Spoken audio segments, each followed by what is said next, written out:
So,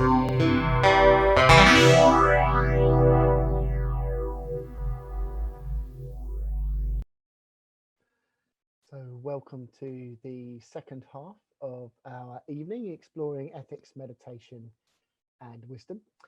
Last week, we began the first of 4 weeks looking into some of the classic wisdom teachings of Buddhism. So, I started by describing the model of the 3 levels of developing wisdom in Buddhism. I explained that we need to hear and learn the basic teachings, and where possible, learn some of the basic formulations off by heart, 5 precepts, 5 hindrances, 4 noble truths, etc.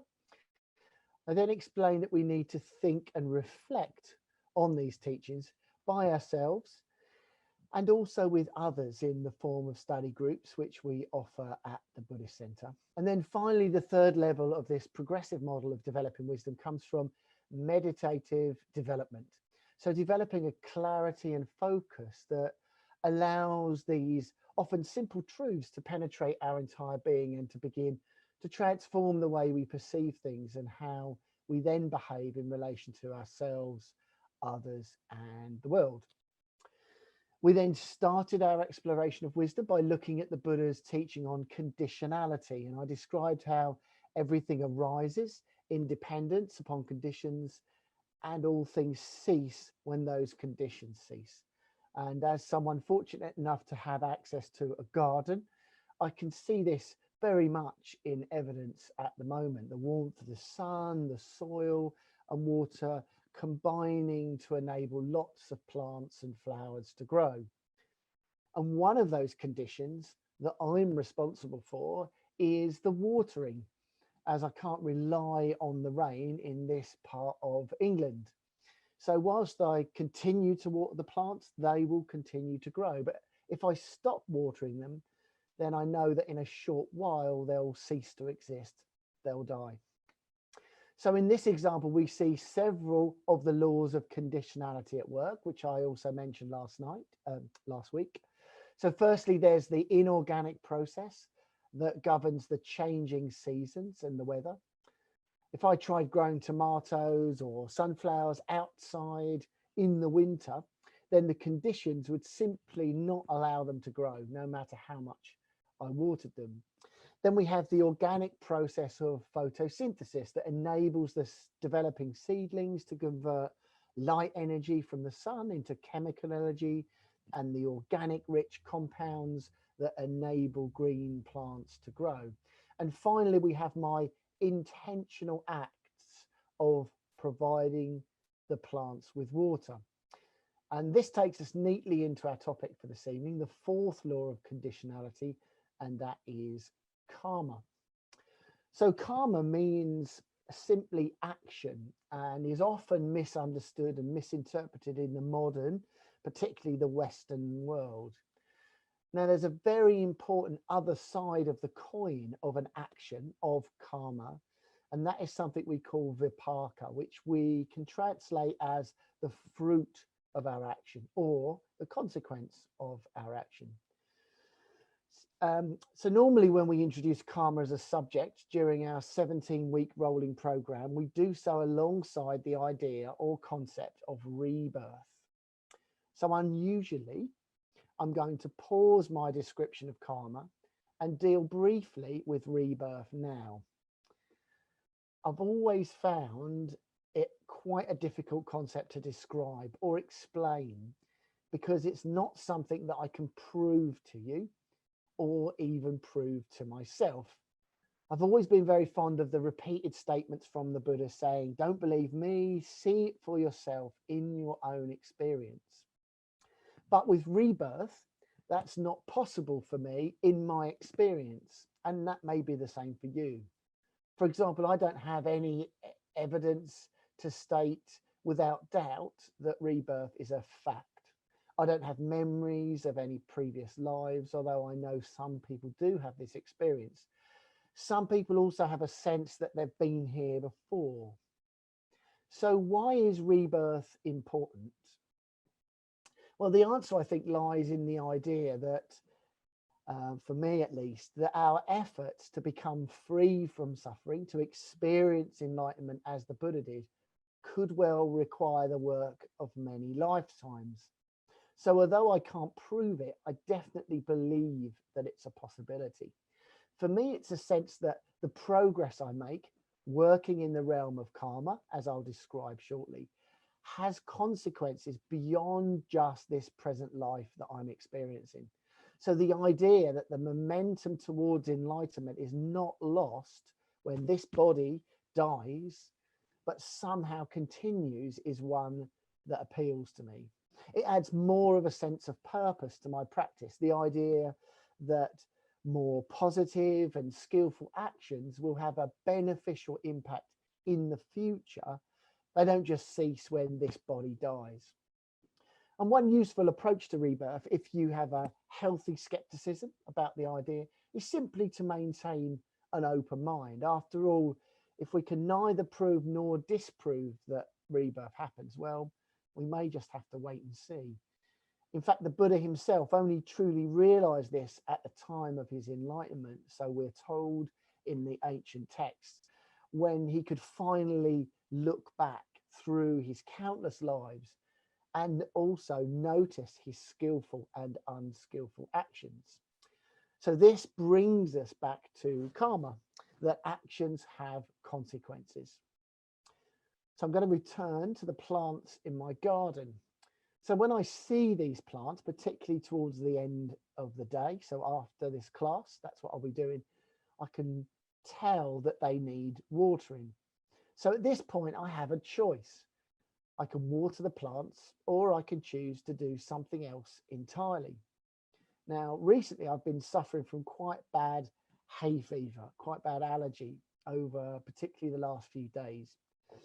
And I know from experience that getting close to the plants when I'm watering them, especially the ones in our smaller greenhouse, they will make my allergy flare up and I'm likely to become quite uncomfortable.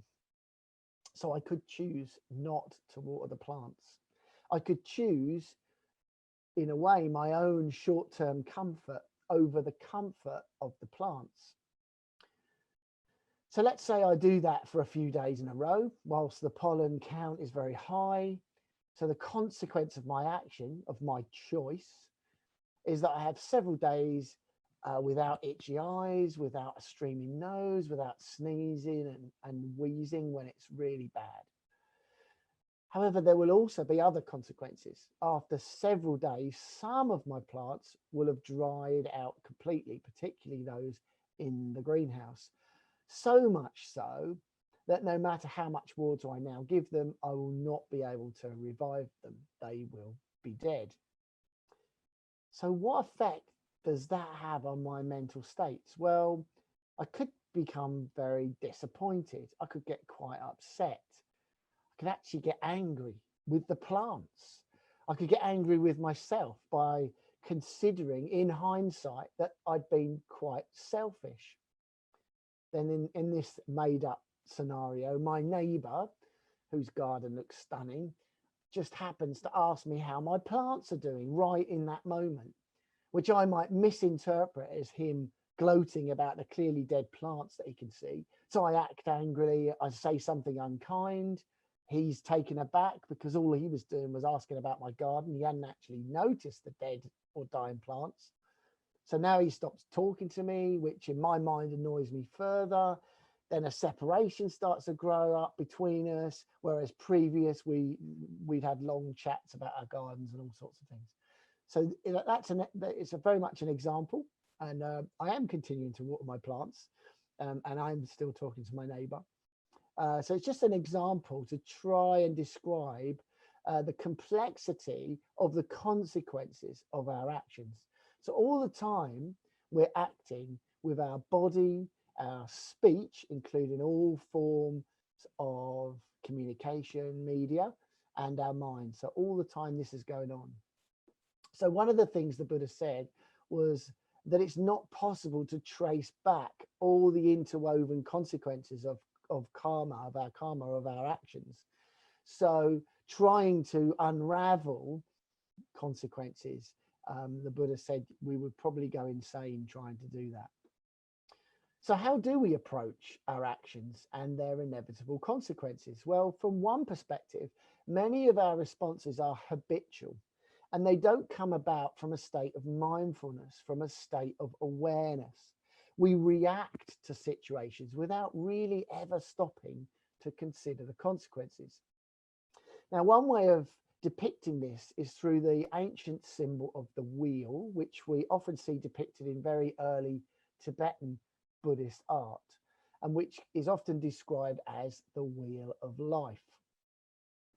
So this is a very simplified version of this, just to try and describe that cyclic pattern of behavior. So we start at the top with our situation, which we can also describe as contact, because the word contact is used because it relates to the contact of one of our senses with a sense object. So, for example, our ears hearing a sound. When our ears hear a sound, what then happens seemingly instantaneously is that we experience a bodily sensation associated with that noise, a feeling. So the sound, for example, of a very loud motorbike engine may create an unpleasant feeling or sensation for someone who may be quietly dozing in a chair in their garden. Or if you're Seelanata, it might cause rather a pleasant feeling to arise as you think about riding free on an open road. So the object, in this case the noise of a motorbike, isn't pleasant or unpleasant in and of itself, but it's our conditioned response that creates the feeling.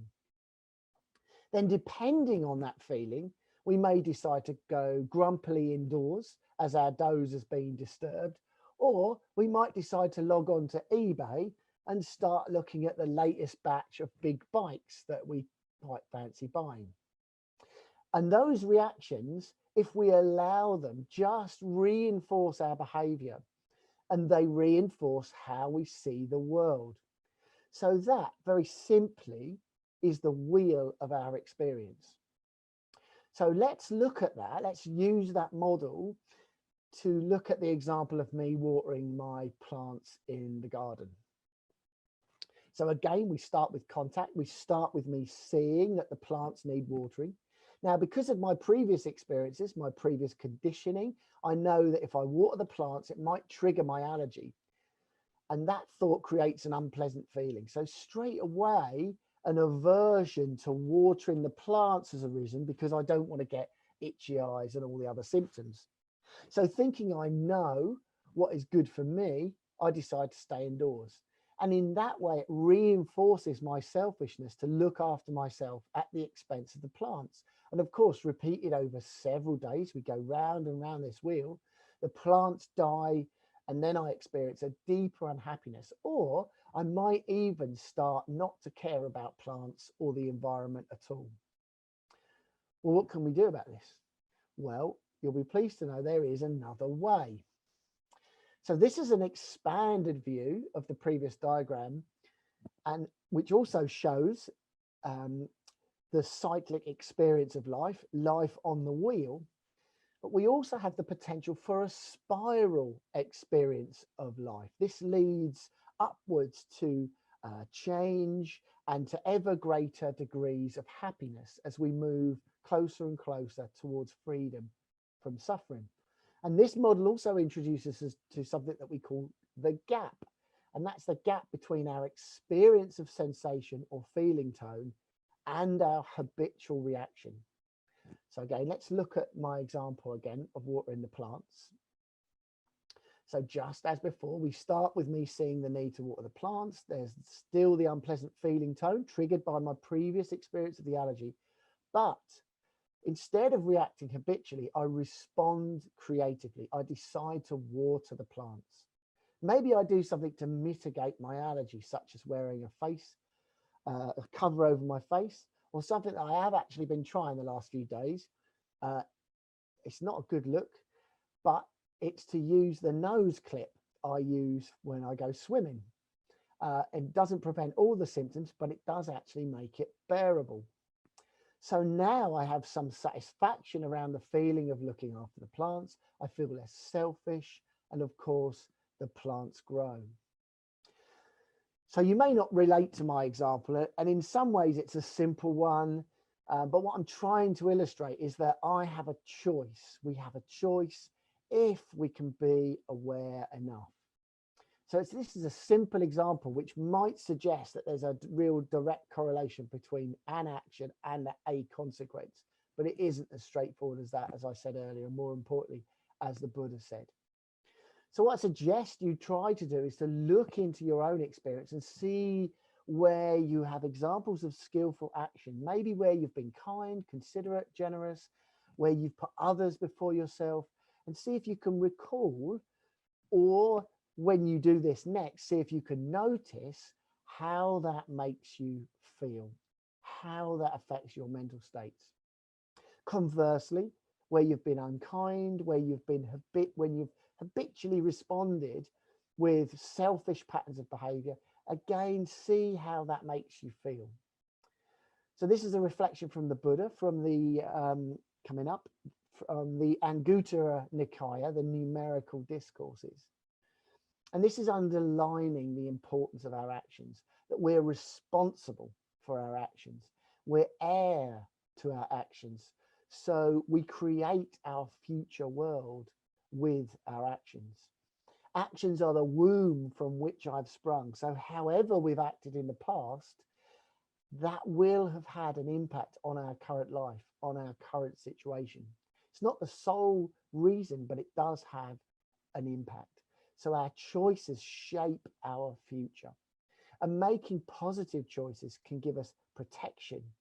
And finally, whether we act skillfully or unskillfully, the future we create comes in part from our choices and from our actions. So I wanted to finish by talking briefly about how we can use this principle of actions and consequences for when things go wrong. When we act habitually, or when due to the myriad of other conditions, we end up acting unskillfully and maybe upsetting someone.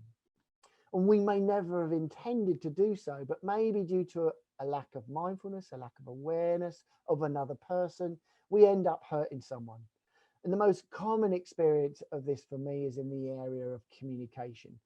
And particularly so, recently, during the lockdown for COVID-19, the fact that a lot of our communication now takes place online or in digital form. So it's so easy to bang off a quick text, or in our busy lives, bash out the first thing we think of into a WhatsApp group or a Facebook group without really considering the consequences. And I've done it myself, and I've done it recently. And when what you've said appears to be taken out of context, when the reaction appears disproportionate to our comment, well, what should we do? Do we spend time defending ourselves? Do we carry on with that conversation? And in these situations, they can very quickly multiply out of control in the world of social media. So I'd like to think that most of us wouldn't deliberately use Twitter to cause division and incite hatred. But even so, communicating in this single dimensional way can often lead to misunderstanding and difficulty. So what do we do when we find ourselves in that situation? Well, the first thing I do, and the most important thing that we should do, is to take responsibility for our part in the situation. We have to take responsibility for our action. Even if we think what we've said has been taken out of context or misinterpreted, we still said it. So we must take responsibility. And if we can't take responsibility for our own actions, then actually we're not going to get very far in the spiritual life. And secondly, for me, and this needs to happen quickly, is I need to apologize for that action. I can't apologize for the consequence or the reactions of others, but I can, and I feel I must take responsibility, and that means apologizing. And when this has happened to me, of course, I could rationalize what I've said, even place blame on the other person for maybe overreacting. But if I really examine the situation and recall where my mind was when I made the comment, I will invariably find that I was simply not as aware as I could have been. not aware of myself, not aware of the person to whom I was communicating to. And then when I realize this, I feel a tremendous amount of shame. Now, shame is a positive emotion in Buddhism, and it points to a realization that we've not lived up to our own higher ideals, our own standards of ethical behavior. It's not the same as guilt, which is based on a fear of what others may think. Shame is very much our own view of our own behavior. So I transform that shame into apology. And then by doing that, I'm back in the moment. I'm taking responsibility for my actions. I'm behaving skillfully, which will get me back into that spiral way of being and create a positive impact on my future. So as much as we can, we should cultivate a deep sense of awareness, particularly of our mind when we're alone, watching for our habitual patterns of craving and aversion, and be very aware of our communication when we are interacting with others. And above all, remember, we alone are responsible for our actions, and all actions have consequences. So that's all for my talk this evening. So if you've joined on YouTube, thank you very much for being with us this evening.